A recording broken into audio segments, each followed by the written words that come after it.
हूँ राजेंद्र सिंह जी। केंद्र सरकार जी ने सब नदियों को इंटरलिंकेज करने के लिए सोच रहा, परसों बजट में भी पेश किया। क्या आपका ओपिनियन क्या है इसके? देखिए, भारत में लिंकिंग ऑफ रिवर सॉल्यूशन नहीं है। मैं जानता हूं कि हमारा ड्राउट एंड फ्लड इंक्रीज हो रहा है और वाटर क्राइसिस बढ़ रही है, बट इस बढ़ती वाटर क्राइसिस का सॉल्यूशन कदाचित लिंकिंग ऑफ रिवर नहीं है। Linking our brain and heart with river is a entry point for this solution.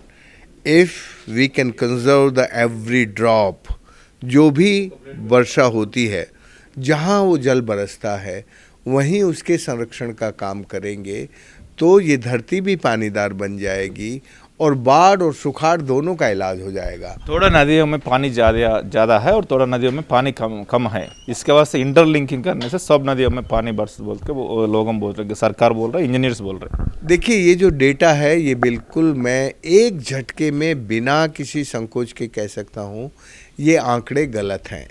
मैं भी लिंकिंग ऑफ रिवर के लिए जो टास्क फोर्स बना था, मैंने उसमें 9 साल काम किया है, इसलिए मुझे पता है कि डेटा किस तरह से ये कलेक्ट करते हैं, वाटर का डेटा कितना गलत है। इसलिए लिंकिंग ऑफ रिवर में जैसे केन बेतवा लिंक की बात करते हैं, दोनों नदियाँ same agro ecological climatic zone की नदियाँ हैं, दोनों में एक जैसी बारिश होती है, फिर भी वो कहते हैं एक नदी में पानी ज़्यादा है, एक नदी में पानी कम है। अरे भाई, अभी ज़्यादा है इसलिए कि वहाँ थोड़ा बहुत जंगल है उसके कैचमेंट एरिया में, लेकिन आगे जो विकास का जिस तरह का दौर चल रहा है उस दौर में उनको भी पानी की ज़रूरत होगी। इसलिए ये जो लिंकिंग ऑफ रिवर है, ये सही में यदि आप इसको देखना चाहते हैं तो ये भारत के लिए कदाचित उचित नहीं है। हमारे लिए जो सॉल्यूशन है लिंकिंग ऑफ रिवर का, वो है community driven decentralised water management. भाई, यदि मैं राजस्थान जैसी जगह की बात करूं जहां सबसे कम बारिश होती है, वहां भी हमने लोगों को नदियों के साथ जोड़ के वर्षा जल का संरक्षण करके अपने पानी की ज़रूरत पूरी करके धरती को हरा भरा कर लिया। आप ऐसा बोल रहे हैं, फिर नेशनल वाटर डेवलपमेंट अथॉरिटी ने थोड़ा ये रिवर लिंकिंग के लिए DPRs बने हुए, राज्य सरकारों से बातचीत भी हुए, उसके ऊपर भी चल रहा क्या? देखिए, ये जो NDWDA है, ये जो इनका जो काम करने का तरीका है वो हमेशा ऐसे ही गलत डेटाबेस पे आगे मूव करते हैं। मैं बहुत जिम्मेदारी के जो ये शब्द बोल रहा हूँ, बहुत जिम्मेदारी से बोल रहा हूँ कि ये लिंकिंग ऑफ रिवर में जो डेटा उन्होंने दिया है, जो DPR उन्होंने बनाया है, उस DPR का जो बेस है डेटा, वो फॉल्स है। वो डेटा पुराने आंकड़े हैं पानी के, जब नदियों में फ्लो था, अब वो फ्लो नहीं है। उसी फ्लो के आधार पर वो लिंकिंग ऑफ रिवर कर रहे हैं, क्योंकि उनको बड़ी कंपनियों को पैसा देना है, क्योंकि वो पैसा उन्हें बड़ी बड़ी कंपनियों की जेब में भरना है। और जो गरीब का वाटर राइट है, जो कम्युनिटी का वाटर राइट है, वो कम्युनिटी के वाटर राइट को छीन कर बड़े लोगों को उसका मालिक बनाना है। इसलिए उसके लिए झूठे आंकड़ों पे बनाया हुआ ये DPR बिल्कुल ठीक नहीं है। मैं केन बेतवा लिंक का जब आदरणीय अटल बिहारी वाजपेयी जी थे, जब उन्होंने घोषणा की, तब मैंने उस पर पूरी रिसर्च की थी। मेरे साथ थे professor GD Agarwal, professor Rashid Hayat Siddiqui, Ravi Chopra, Pratyush Tyagi, जो इस देश और दुनिया के बड़े वैज्ञानिक थे, पानी के, नदी के बड़े वैज्ञानिक थे। उन सब के साथ ये हमने कहा था, और हमने कहा था कि ये लिंक सॉल्यूशन नहीं है, ये डिजास्टर है।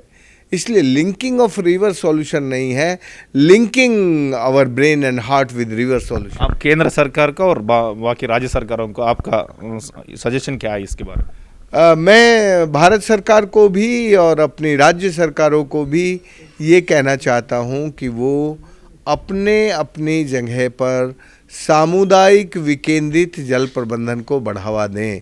ये जो सेंट्रलाइज्ड वाटर मैनेजमेंट सिस्टम है, ये जो लिंकिंग ऑफ रिवर सिस्टम है, ये सस्टेनेबल नहीं है।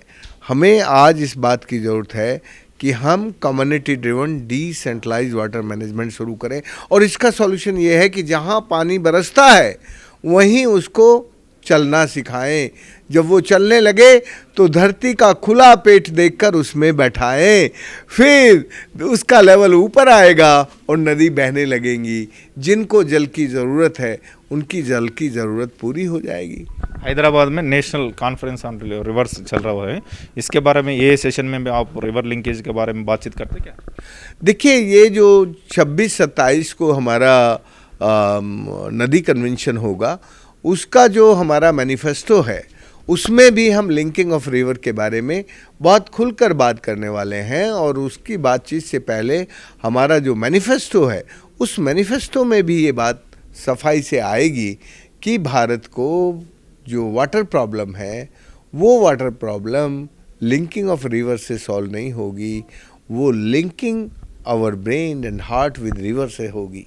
ये कॉन्क्लेव को आप तेलंगाना ने चूज किया और तेलंगाना में भी आप कालेश्वरम प्रोजेक्ट मिशन काकते वैसे पूरा देखिए, क्या तेलंगाना का ये सिंचाई का प्लान कैसा है? आप मैं समझता हूँ कि कालेश्वर जो प्रोजेक्ट है उसमें उन्होंने वहाँ की इकोलॉजी और इन्वायरमेंट को थोड़ा समझकर, जो गोदावरी का एक बड़ा पैच 200 किलोमीटर लंबा ड्राई और डेड हो गया था, वो फुल पानी से भरा रहता है। तो यदि हम नदियों को फ्लो दें, नदियों को पानी दें और नदियों के फ्लो को मेंटेन करके रखें, तो मुझे कोई आपत्ति नहीं होती। मुझे आपत्ति जब होती है जब आप नदियों की हत्या कर देते हैं अपने लालच के लिए और सारे पानी को रोक लेते हैं। ऐसा कालेश्वर में नहीं हुआ। मैंने खुद ने कालेश्वर को जाके कई बार देखा है और कालेश्वर डैम के नीचे भी गोदावरी में पानी का फ्लो है। तो तेलंगाना का सरकार का इरिगेशन प्लान्स के आप कैसे मानते हैं, कैसे जानते हैं? मैं समझता हूँ कि तेलंगाना सरकार ने जो इरिगेशन के प्लान बनाए हैं उसमें एक अच्छी बात है कि वो क्रॉप पैटर्न को भी चेंज करने की कोशिश कर रहे हैं। जहाँ पैडी है उस पैडी की खरीद के लिए उन्होंने, सरकार ने कह दिया है कि आप पैडी मत उगाइए, आप दाल उगाइए, चना, सरसों और ज्वार, बाजरा, जिसमें पानी कम खर्च होता है। ये जो कोशिश है ये एक अच्छी कोशिश है और इसमें माइक्रो इरिगेशन के सिस्टम भी वो लेके आ रहे हैं। इस दृष्टि से मुझे तेलंगाना राज्य का पानी का प्रबंधन ठीक लगता है। और तेलंगाना राज्य ने ये कोशिश की भागीरथी प्रोजेक्ट के अंदर, जल भागीरथ प्रोजेक्ट के अंदर, कि गाँव को पहले पीने का पानी मिल जाए सबको। तो सबको पीने का पानी मिला है और एक तरह से खेतों को पानी मिला है, ये उसका अच्छा पक्ष है। या आप जब एक बात बोले आप, तो वाटर यूनिवर्सिटी लगाने के बोल के मुख्यमंत्री केसीआर को आप रिक्वेस्ट किया, क्या ये वाटर यूनिवर्सिटी का क्या है, उससे इससे फ़ायदा क्या है? देखिए, हमारे देश में, हमारे सभी राज्यों में सभी विषयों की यूनिवर्सिटी हैं। हेल्थ की यूनिवर्सिटी है, एग्रीकल्चर की है, हॉर्टिकल्चर की है, सब तरह की यूनिवर्सिटी है। लेकिन जो हमारी लाइफ है, जो हमारी लाइवलीहुड है, जो हमारी डिग्निटी है, वो है वाटर। और वाटर से संबंधित कोई यूनिवर्सिटी नहीं है। वाटर का spiritual, cultural, economical, civilisational all importance we need it. इतनी इम्पॉर्टेंट सब्जेक्ट की कोई यूनिवर्सिटी यदि नहीं है, इसका समझ में ये आता है कि वो समाज, वो राज्य अपने उस मुद्दे के प्रति गंभीर नहीं है, जो मुद्दा हमारे सनातन विकास का सही रास्ता है। हमारा सनातन विकास जल से संबंध रखता है। जल के बिना ना जीवन है, ना जीविका है और ना ज़मीर है। तो यदि हम अपना जीवन, जीविका और ज़मीर को ठीक करना चाहते हैं तो फिर हमें एक वाटर यूनिवर्सिटी बनानी चाहिए और वो सब राज्यों में बननी चाहिए, भारत सरकार को भी बनानी चाहिए।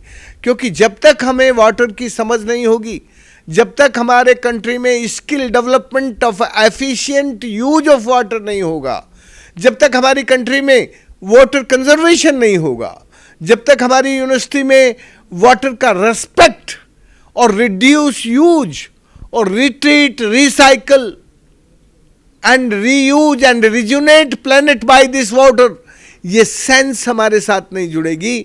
और ये सेंस आएगी, sense, the science with sense and the science with sense with water. Thank you Rajendra Singh. ఇది నదుల అనుసంధానం విపత్తు తప్ప దాని పనికి వచ్చే అవసరం కాదని, దానికి బదులుగా నదులను ప్రకృతి పరంగా వచ్చే వాన నీటిని ఒడిసిపడుతూ నదులను పునరుజ్జీవించడమే ప్రధాన లక్ష్యమని రాజేంద్ర సింగ్ గారు చెప్తారు. కెమెరామెన్ రమేష్తో రఘువర్ధన్ రెడ్డి, టీవీ న్యూస్.